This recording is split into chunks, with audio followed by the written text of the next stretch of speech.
युक्त 3 एडमिशन रे जो पिला माननकु प्रथम पर्यायर सुजोग दिया जायतिला सेथि मध्यरु केतेक पिला एडमिशन करिथिले एवं केतेक पिला एडमिशन करि नथिले।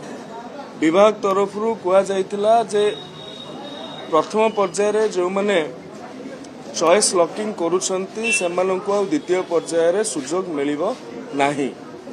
एहाकु मध्य फॉर्म फिलअप करबा पूर्वरु भी निर्देशनामा रे स्थानित करा जायतिला, किंतु जो भली भाव रे जो सांसन पिला माने अछंती केतेक जानिथिले केतेक भी जानि पारि नथिले।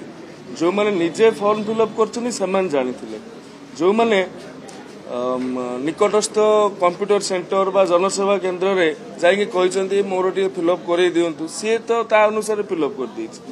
जा गाइडलाइन अछि से सेमानकु कहि नै, तेनु पिला मानक मन रे रहि जाइथिला जे जदि भी प्रथम पर्यायर रे से जो कॉलेज चाहुचंती सेठी न पढ़ी परिबे द्वितीय पर्यायर रे पढ़ी परिबे। किंतु विभाग एथि पई बंद करथिला जे एडमिशन प्रोसेस टा आगे बहुत लंबा हो जाउछि, ताहाकू कम करिया पई हमर वर्षर 4-5 मास एडमिशन रे न जाउ सेथि पई छात्र छात्री माननकु आगुरु जणै दैथिला। तो जेहेतु नुआ करी नियम गुड़िक लागू होउछि एवं छात्र छात्री माने से कथा को जानी पारि नथिले, सचेतनतार भी अभाव रहितिला।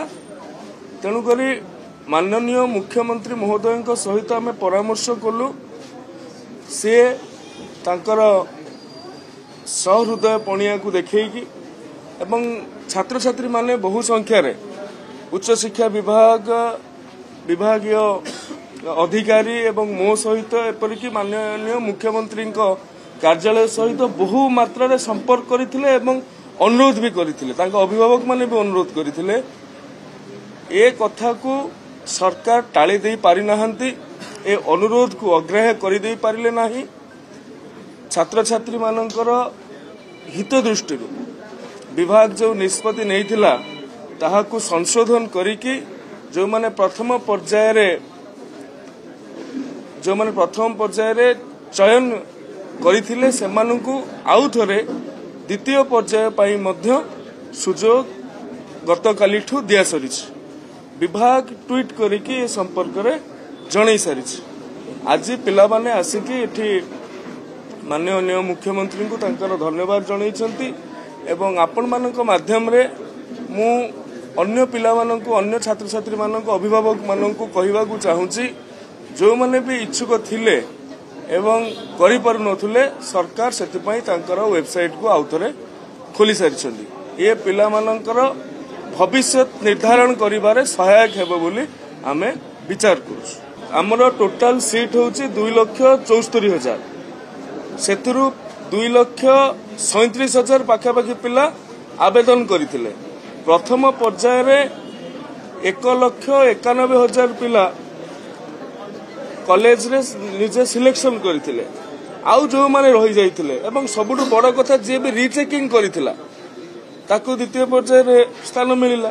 जो माने सप्लीमेंटरी देइछंती ए सब कथा जो असंगति रहितिला ताकू भी गोटे मानविकता आधार रे गोटे मानवीय मूल्यबोध आधार रे विभाग निष्पत्ति को परिवर्तन करिछि, किंतु आसंता वर्ष एहाकू कड़ाकड़ी भाव में पालन कराछि। दुईटी प्रकार कथा अछि, आपण छात्र छात्री भविष्य को देखिबे, छात्र छात्री करिकुलम को भी देखिबे।